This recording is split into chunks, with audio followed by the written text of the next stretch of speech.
So I'm delighted this morning to be with Nicholas Marshall, who's going to be co-hosting, chairing the panel at the upcoming Wandsworth Property Meet. It's got a really fascinating presentation on social media for the second half of the evening. And the first half of the evening is focused on development. So I'm really pleased that Nicholas is here, back in the UK after being overseas, and chairing the development panel with the likes of Bill Patel from I Occupy. You've got Carl Hutchings, Am Camp. I think you know Am Nicholas. That's right, Um, yeah. Also, someone that comes regularly to the meets, I've asked to go onto the panel as well. Gives a little bit of a different focus. Although the panels focus on finance, I'm sure maybe one or two more general questions. So I've invited Jane Skinner, who's focused on interior design, done a number of developments on the south coast, and also two financiers, including Be Together and Avamore.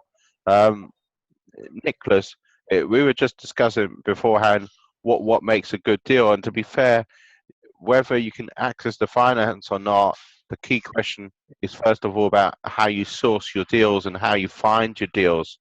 Um, Look, there's going to be people on Tuesday night who've never sourced a development deal, um, and they're thinking, look, maybe it's something we're interested in getting into in the next 6 to 12 months, moving away from being a traditional buy-to-let investor.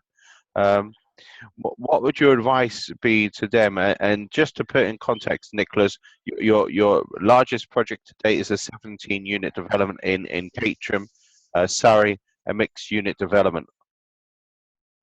Yeah, so for people who don't know me, I'm a buy-to-let landlord to start with, and we went into the development game maybe about 3 or 4 years ago. And I think and we found our development in Caterham via estate agents, Okay. and we still continue to use that route. So we use estate agents, we use sources, and also we'll try the auctions rooms as well. Well, when you say sources, where do you find your sources? Are sources sometimes your architects, or are they just solely sources? Because I know architects are quite key to your team even before the development comes into fruition.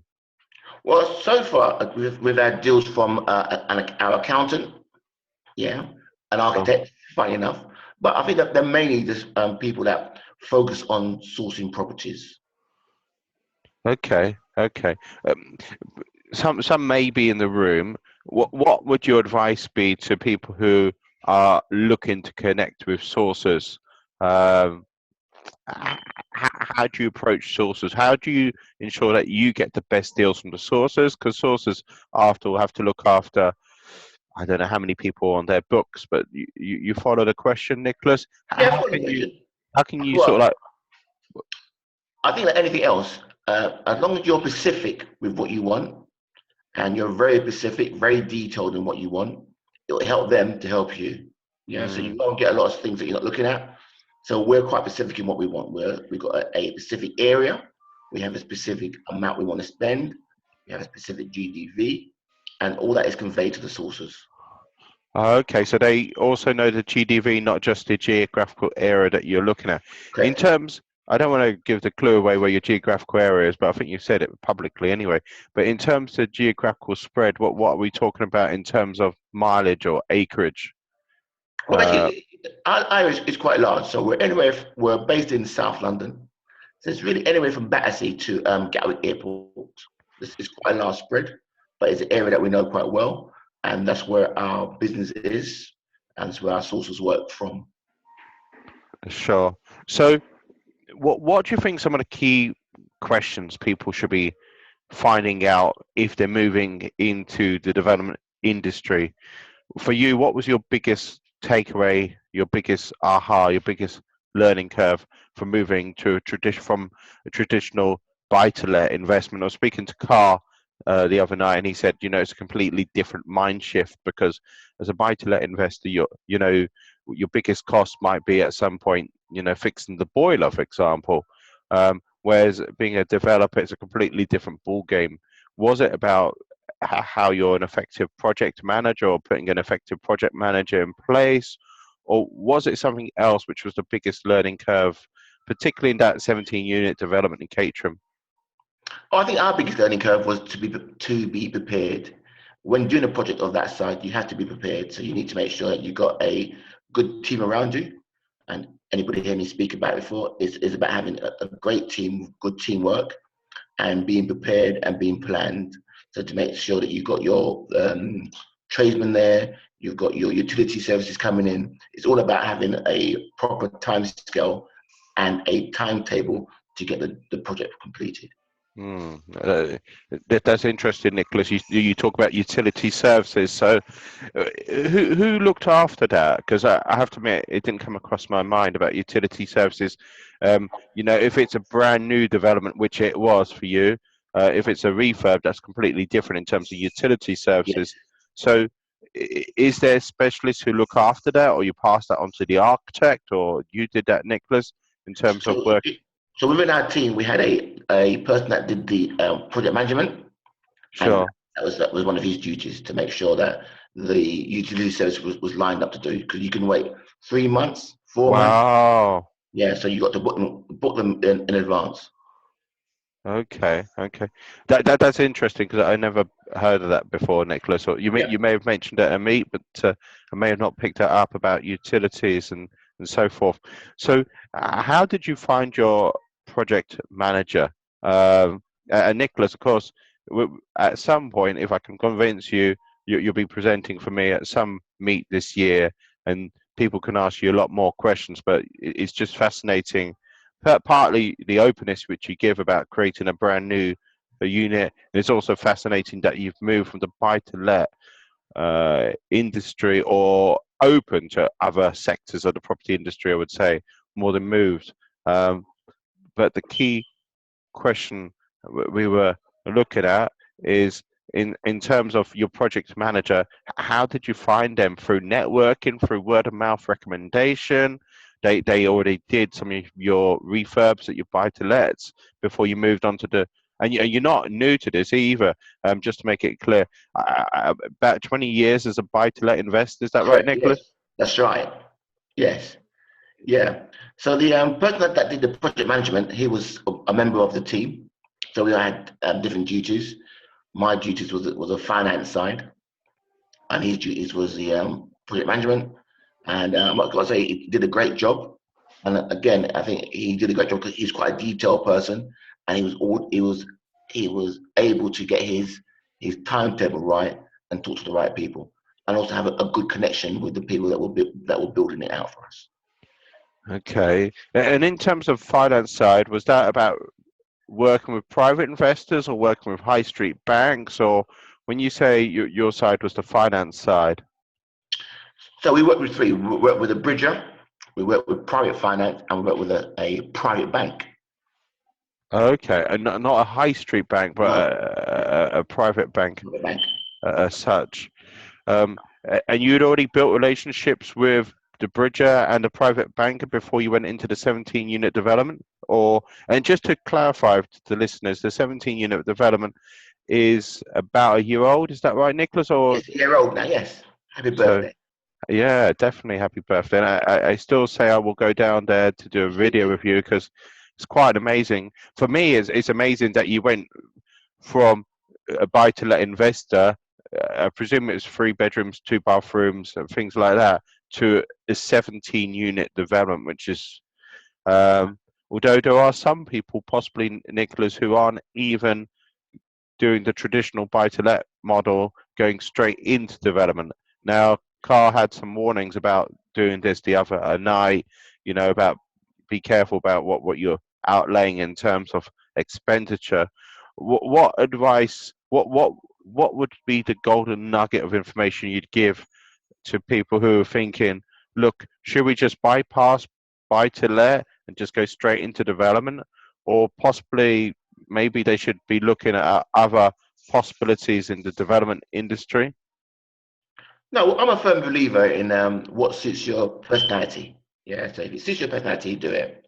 So I wouldn't say you have to go to be a landlord first. You can go straight into development, But if you're doing that, you have a team around you that are experienced in doing that. I wouldn't do it on your own. Get a team of people around you that have a broad skill set, and then you can tap into that team, and it'll be a lot easier. Hmm. So just to clarify to the listeners, and I won't keep you too long, Nicholas. So your team involved a PM or project manager who Correct. was there on a daily basis. Have I got Daily that basis. right? Yeah, daily basis. And was in charge of looking after all the contractors and subcontractors. Would that be correct? Correct. Yes. Yeah. Okay. Um, Plus an architect, or the architect was a project manager. No, so we had a surveyor, an architect. They weren't part of the team. They were just employed by us. Okay. Okay. Plus a surveyor, plus an architect who were external. Correct. And what other sort of like professionals would you have had, either as part of your team or external? Well, basically, the bank employed their own chartered surveyor who would come and look at the project every, say, quarter to make sure it was going on stream and Hmm. make sure it was all going to plan. And after they saw it, they would then obviously let some more money go for the next part of the build. Yeah. But I think the most important thing, though, is your internal team. Yeah. If your internal team is good, life's a lot easier. So in our internal team, we had an accountant, and we had someone that was responsible for looking at buying the materials like the kitchens, the flooring, the doors. Would that be in a QS or not a QS? It would have been the QS, but the QS was appointed externally, but we had our own internal person that was checking it out as well. Okay, okay. So, Nicholas, there's lots more questions. On Tuesday evening, it's you asking the questions more than people asking you the questions, but hopefully at some point I can get you to present this year. I know you run I run my meets with you, and you're a really great help because you give a different perspective by a long way.